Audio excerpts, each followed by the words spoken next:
fuck your life. You watching HipHopGemsTV, you heard? Welcome to HipHopGemsTV, man. Today we got Bub Styles in the building. About to talk about his new album, Outerwear Season 2. Y'all be sure to lock in, man. Tap in. About to be a lot of gems dropped this episode, man. Fuck with your boy. Let's jump into it. Yo, HipHopGemsTV. It's episode 10. Got my man Bub motherfucking Styles here. Goddamn man. Fucking right. Absolutely. The first Cold cut king of the fucking city. Absolutely, bro. Appreciate you being here. I know you just came from the show and shit. Oh yeah, I'm still sweating. I still smell like LES Maduros and shit like that. Let's jump right into it, man. Tell everybody a little bit about yourself. Shit, where the fuck do I start? I mean, dog, I'm Bub Styles, Boar's Head Bubs, cold cut king of the city, fucking Eli, if you know me a long time, you know what I'm saying? Dropping govies out here. Fucking, I don't know, I rap particularly well and extremely loud. And if you don't hear me, I'll walk closer to your eardrums and rap even louder. You feel me? Got you.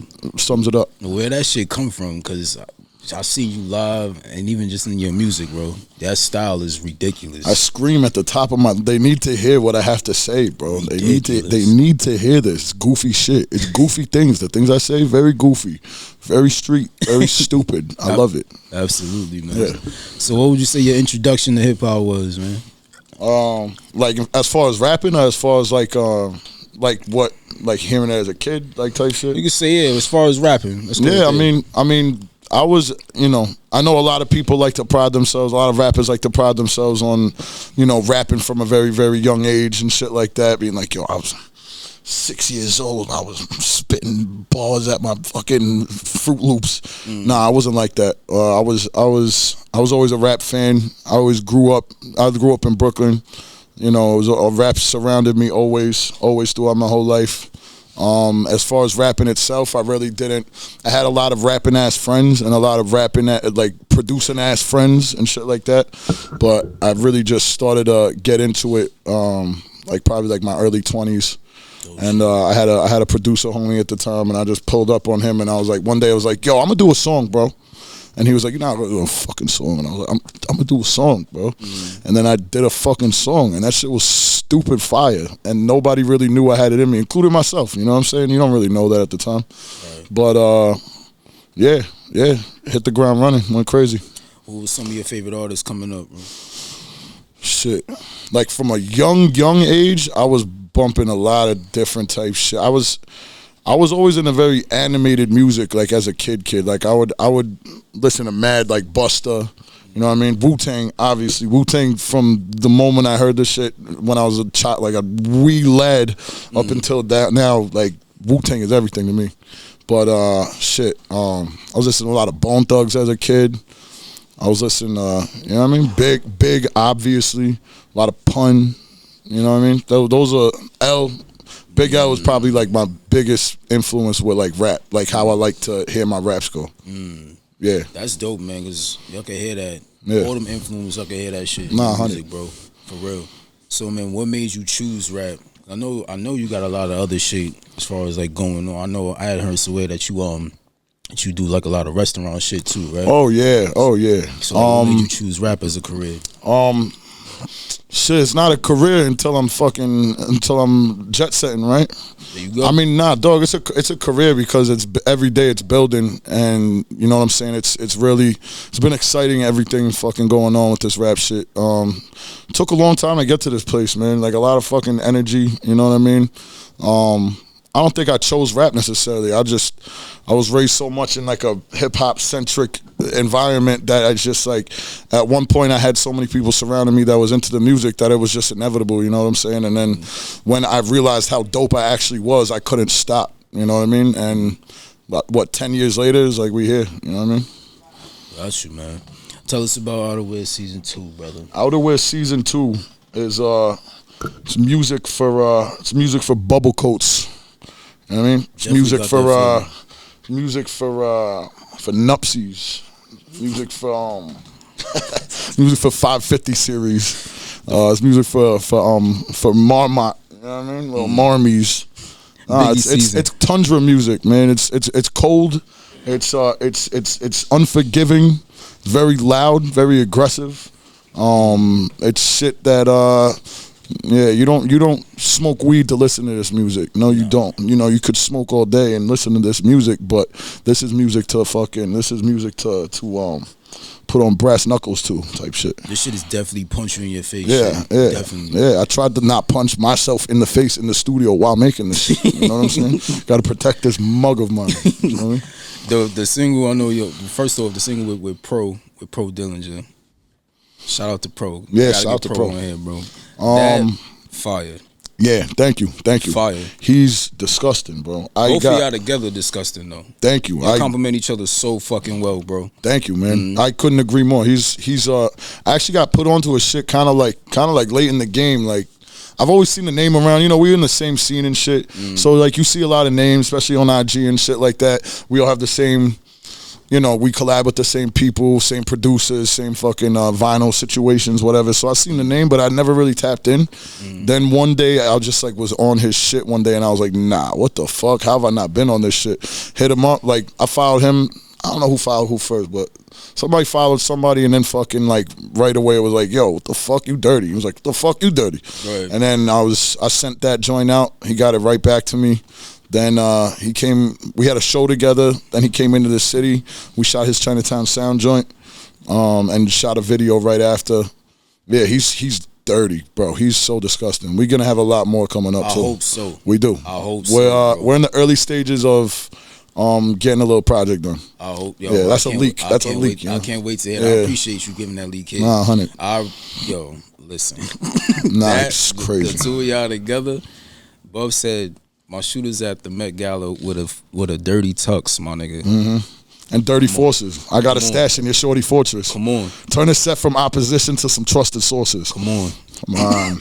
Come on. Come on. Come on. Like, so what was the creative process behind this, man? Because I know you dropped part 1. So yeah. Drop part 2. I mean, like the way I do albums, unless it's an album with like a one producer project, it's always just loosies that I make fit together type shit. So we had all these, like I had all these songs just like throughout, you know, the last year, something like that, not really knowing what I was gonna do with it. But then, I mean, dog, I have hundreds of unreleased songs. Like I got so much unreleased music. So then when it come to be like, I thought in my mind, yo, Outerwear Season 2, I'm gonna make this a thing. I'm gonna drop an Outerwear season every year.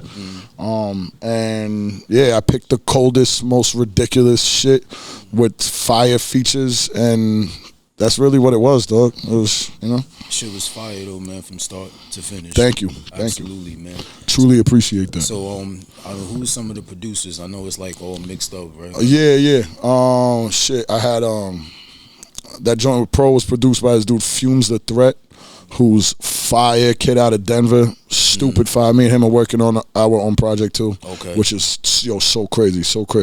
He's one of my favorite dudes out right now, matter of fact. Salute to him. Really well kept secret, like dudes is gonna tap in, like it's gonna be crazy. Salute to him, man. Yeah, he's dope. Got my man Get Large out of France. Got my man Stab out of France.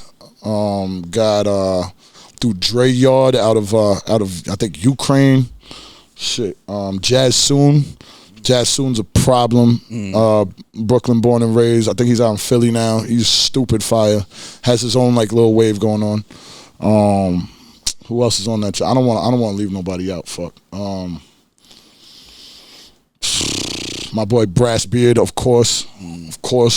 That's also my engineer. He did the joint Henny Prices, which is like the kind of oddball out the bunch of the album, you know what I mean? Yeah. Yeah, a lot of fucking fire on there, though. A lot of crazy joints on there. Listen, man. Yeah. A lot of you know what I mean? So we talking about this shit. So what would you say, the message behind this was? I mean, because I know a lot of the different, we got into the producers, but what would you say the message is within this with this project? The message is stop fucking playing with me. That's there it is. There it is. You got a favorite joint on here? Shit. Favorite joint. I really like that joint Pro a lot. I really like the joint Cavalry with my man Dusty Reynolds. Shout out to Dusty, yo. Yeah, Fire. Level 13 is another producer on there. I had a song with him with my man Blue Wasul.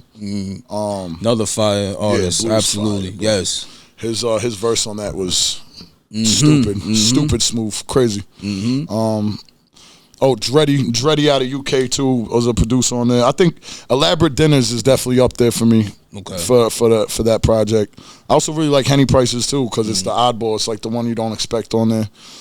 I like all those fucking joints, dog. Shabbat dinner, like yo, crazy, like yo. I don't know. I get hype off my own shit. Like, you know what I mean? You gotta get gassed off your own shit. Yeah, I mean, listen, absolutely, man. I mean, your sound note is like definitely will get you fucking gassed. Yeah, you know what I mean? I'm gassed. I can't help it. Yeah, man. But tell us about Chinatown Sound, man. How that shit came about. First off, salute, because everyone has been killing that shit. Thank you. I think that it's a great. Well, thank them. It's great that you do it. Because it showcases a lot of, it showcases a lot of different artists, and they get a chance to get other people a chance to get familiar with different people. Yeah, absolutely. So how that came about? That's our goal, man. That was really the goal from the beginning. Was what happened was one day it was actually on Christmas Eve. I was chilling at G's apartment. G's the videographer, G Media. G Media. He's a problem. If you haven't heard of him, you're I don't know. You have. Alzheimer's or some shit. A rock, man. Yeah, fucking dummy. Nah, it's my man. That's a great friend of mine also. But we was chilling at his crib on Christmas Eve, and he happened to have these like clip-on mics from his boy, and he was like, "Yo, let's just shoot like an acapella freestyle downstairs." He lives in Chinatown, so I was like, "All right." So then we fucking shot it in 5 minutes. I posted the shit like the same 5 minutes, and like the response was just like crazy. Fucking, we slapped the subtitles on there and shit, and the response was just crazy. This was before we had a concept for Chinatown Sound. Like it was just a random ass freestyle. Wow. And then everyone was like, "Yo, what the fuck? This shit is fire." And then we was like, "Yo, let's get a few of the homies out here." Not even really thinking really much of it. Yo, let's get a few of the homies out here. Let's shoot a few freestyles or just like dudes in the inner circle or whatever. Like, and then next thing you fucking know, it was like, yo, mad people just started hitting us out of nowhere, like friends of friends, and now it's to a point it's who the fuck know out in Timbuktu, fucking, yo, our DMs are ridiculous, bro. I can imagine. Yo, it's like, it's crazy, which is, it's flattering because, I mean, we don't even have, we have like 2K followers or some shit like that, so we just really just getting started, but, the fact that people are really investing that much time and energy and hope in this shit, like, it's really flattering. You know what I'm saying? Shit is really dope. Fucking Chinatown Sound is the illest shit moving. I fucking love it, man. I think everybody's been killing that shit. Yeah, I think the whole concept has been amazing, bro. Thank you, thank you to y'all, man. Thank you, bro. Yeah, it's different. Looks different. Absolutely. One thing I want to ask you, man. Like, I know you we talk about this your unique style of how you rap, your voice. Where did that come from? I know you said like, yo, you listened to metal before. That had a lot to do with it. I was really into like hardcore. Not ever like instead of hip hop. Hip hop was always there, but I would listen to hardcore like when I was like a teenager and shit like that. A little bit of metal and shit. And that's a big part of it. You know what I'm saying? Back then it was like the kind of like, shit, I hate to say like backpack, but kind of like backpack scene was like, it was all intertwined with hardcore and like the imagery and everything else. It was very aggressive and shit. So yeah, that had a lot to do with the shit. Me fucking screaming at the top of my lungs like I have a problem with everybody. I really don't. I'm a nice guy, you know. Nah, you really are. But yeah, it has a lot to do with it. And like I didn't always rap like that. Like I used to rap like kind of smoother back in the day, and then it kind of like came into my own type shit. And yeah, now I just scream too much. It's perfect. This shit is amazing. Man. Yeah. Nah, thank you. That shit is amazing. I seen you when you was at Baby's Alright with Def. Oh yeah. And then she was out of this room. Man. Oh yeah, nah. I don't know how else to be. Shit was ridiculous, bro. Thank you. Thank you. Thank you. Shout out to Def. That's Shout your out fucking to man. Def. Absolutely. Shout out to Streeter. And Streeter. Absolutely, yeah. yo.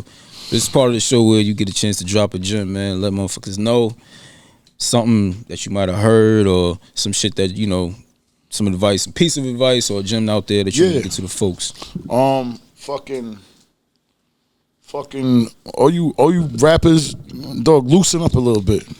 You know what I mean? Loosen up a little bit. Life is about fun and love. You know what I mean? Not everything is about looking cool and being tough. Yeah, sure, looking cool and being tough is nice. It's cool. Like, You know what I mean? Everybody gets caught in whatever the fuck they get caught in. That's fine. Everybody has different fucking upbringings. That's fine. But there's beauty. There's beauty in laughter. There's beauty in being yourself. There's beauty in shaking it off a little bit. There's beauty in laughing at yourself a little bit. You know what I'm saying? Just fucking have some humility. Stop being so obsessed with your image. You know what I'm saying? Be a human. That's my gem. Real shit. Yo, we gonna close out. Bub, let everybody know where they can find your shit at. Bub Styles on everything. It's BUBSTYLES. No Z, no funny shit. I say that every time because there's too many people spelling Bub Styles with a Z, or they write Bubs Styles. It's not too. No, that sounds crazy. I'm Bub Styles. You call me Bubs in the street, that's perfect. That's great.